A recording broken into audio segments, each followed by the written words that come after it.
Welcome back to Nintendo, guys. It's time for another anime first impression videos. I know I was horrible this week at posting any videos. I will be honest, there was a lot of anime that was posted later because of the earthquake, and because of that, I didn't know when to watch stuff, and I was also busy doing other stuff. So it is what it is.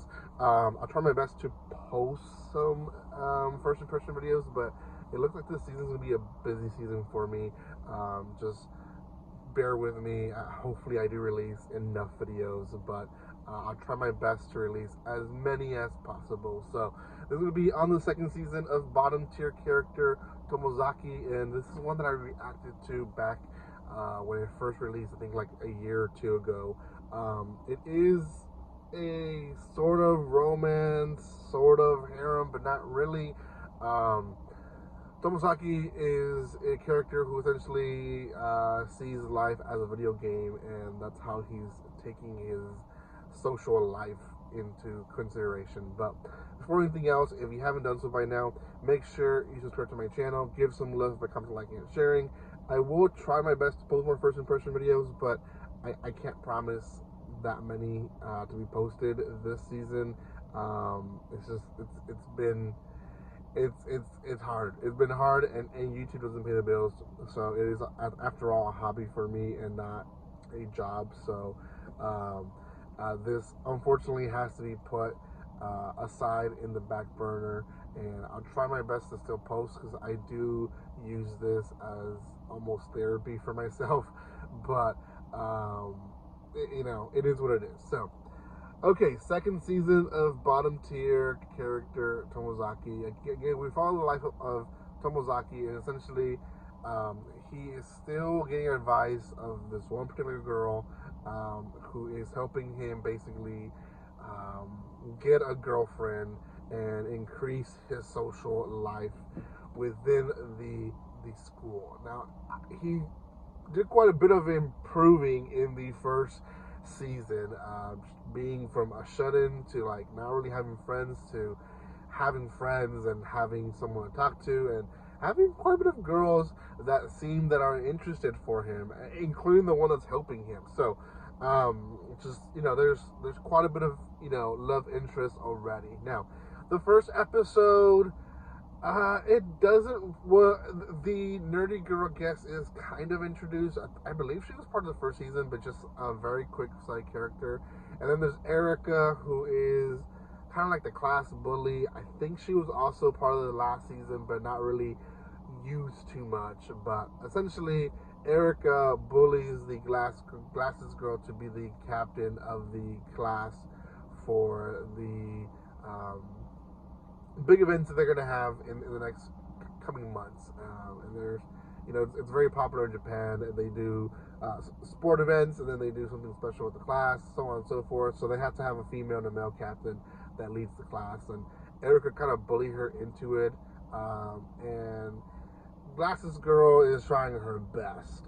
She really is. But basically anything she tries to do, Erica just kind of makes her do something else. And but at the same time, Erica has like no motivation to do anything. She's like a lazy bum. So this is how the first episode goes. Essentially, the mission for Tomozaki is now to motivate Erica to participate in the events. And one is because they've played their cards and made it where the sport event they're going to focus on is softball.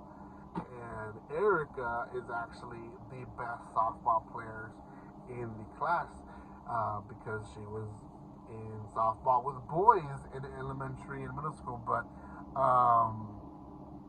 she kind of has left the sport. She's kind of not motivated.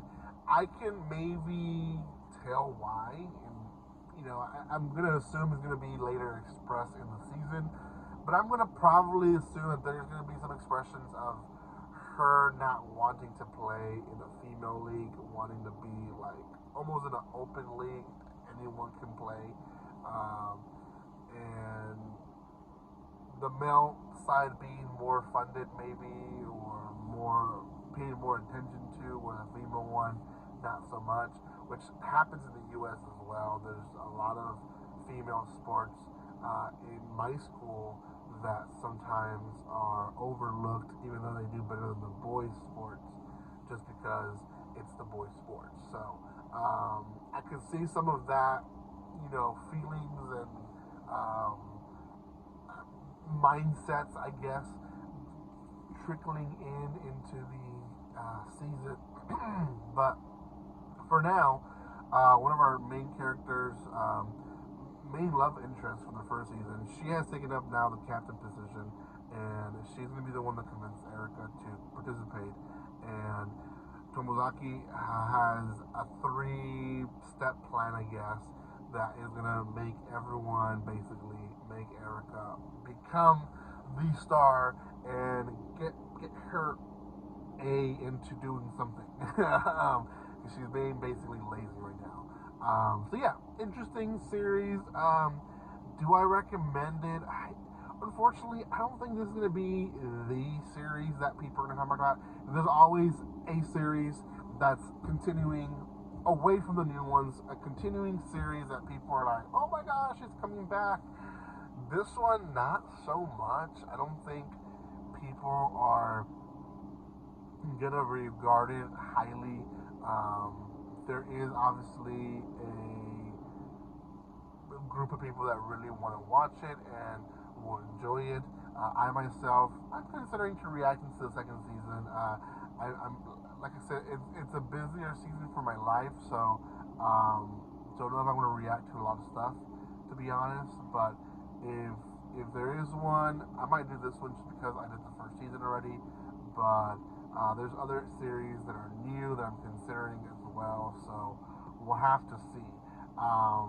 For sure, I would say it's one that eventually I will watch in my free time because I do enjoy the story. I don't think it's a gripping story, but it is, at the end of the day, good little romance, rom-com type of deal. So check it out. It is on Crunchyroll. Time of recording, there's only one episode. I believe this one aired on Thursday morning, but I think it wasn't scheduled for Thursday morning. I think it was scheduled for something else. I think it was scheduled for Tuesday or something like that. But again, the earthquake in Japan kind of messed up the whole schedule, which if you're mad about that, don't be like that. Getting stuff on time should not be right now their priority. It should be their well-being and for those that do have families, for them to also consider their family's well-being as well. So I have seen some debate on Twitter, and I'm sure the latter side of the debate is probably a younger mindset or a more ignorant mindset of not knowing what's going on in the other side of the world in Japan. But there is quite a bit of stuff happening in Japan. The earthquake being one of the most dangerous things that happened. But just consider other people's lives as well. It sucks that the schedule is messed up, but I prefer it to be messed up and them taking care of themselves and their families first than having to work like rats just because us Americans didn't get affected, right? So hopefully you are on the better side of thinking and not the lighter side where you're mad about it. So anyways, thank you guys so much for watching this. If you haven't done so by now, make sure you subscribe to my channel, give some love by commenting, liking, and sharing, and I will see you next time. Like always, don't be strangers. See you guys.